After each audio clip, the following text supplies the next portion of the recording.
I think it's pretty safe to say that the true face of the Star Wars franchise has got to be Anakin Skywalker / Darth Vader. This is Mike Zero.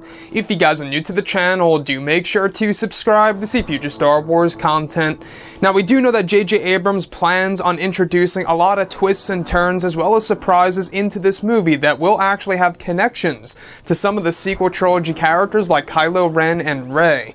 Now, these past couple of weeks or so, we've been learning a whole lot more about this film when it comes to some of the set leaks, the set designs, the concept art and storyboard descriptions, etc. One of which has all to do with the moment between R2-D2, Rey, and Anakin Skywalker. Specifically, a description of Rey meditating on a large boulder with her legs crossed and her eyes closed. It's described as a dark environment with a campfire going on in the background next to R2-D2. The next goes over Rey surrounded by pieces of Anakin's lightsaber floating around her with two pieces of the blue crystal floating in front of her.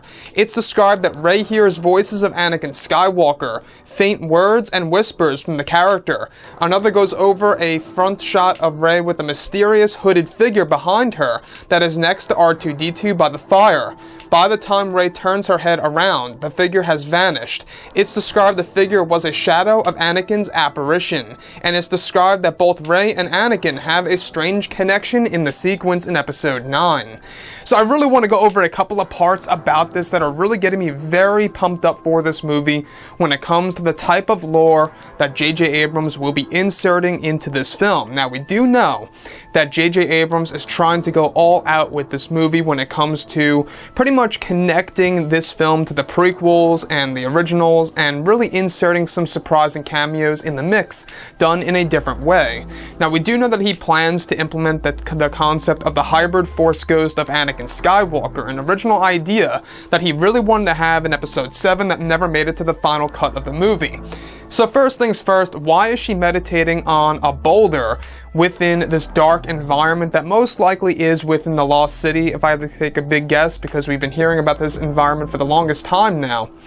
But she's actually got the Anakin Skywalker lightsaber pretty much disassembled and all pieces are floating around her. And this most likely is going to be a scenario in which she is actually reforging the Anakin Skywalker lightsaber. You know, note how pieces of it are floating around Rey, including the two pieces of the Kyber crystal in front of her, where she begins to hear voices of Anakin Skywalker, with the actual Anakin figure with the hood over his head appearing before, of course, behind Rey while she's meditating and reforging the Anakin Skywalker lightsaber, from what it seems, next to R2-D2 by the fire.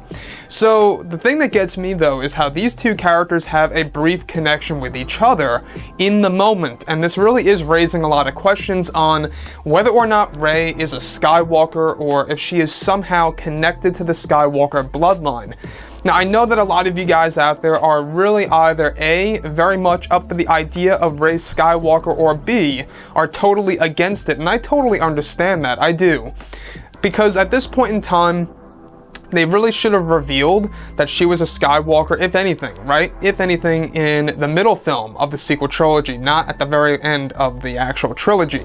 So what I think that they're going to do here is that they're showing us that there is some kind of connection between both Rey and the Skywalker bloodline. We're talking about Leia, Luke, Anakin, and Ben Solo. You know, I always found it very strange why Rey always had a little bit of a connection between Leia at the very end of The Force Awakens. I don't know if you guys ever took note of that, but the way that they look at each other, they sense something within each other, you know, about Han's death, it seems like they have a connection, right?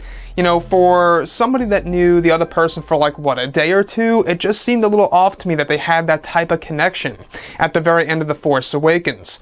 So the next thing that I do want to go over is the actual figure actually appearing behind Rey. And this is where things get very intriguing, is because this most likely is going to be the hybrid Force ghost with the hood over its head behind Rey before it actually vanishes and pretty much, you know, leaves R2-D2 with the fire, the little campfire, before Rey even gets to see it. So you can see what JJ is trying to do. He's trying to bring back a little bit of that horror element into Star Wars.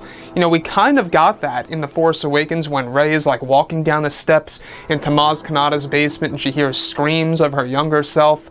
I thought it was pretty freaky, so The fact that JJ is bringing that back into fruition in episode 9, I think is a pretty cool idea. It seems as though that JJ Abrams is truly respecting the character of Anakin Skywalker. After all, he is the face of Star Wars, and it already started with that character from the very beginning, right? It really started from him, from Star Wars Episode 1, The Phantom Menace. And you can see how everything is basically a domino effect. It all started with Anakin Skywalker, technically Shmi, right? And maybe even technically Palpatine at that. Anyways, guys, drop a comment below. Let me know what you think about all of this in the comments. And if you guys did enjoy the content for today, do make sure to drop a thumbs up on this video to support the channel. I thank you all so very much for the kind support, and I'll catch you guys next time.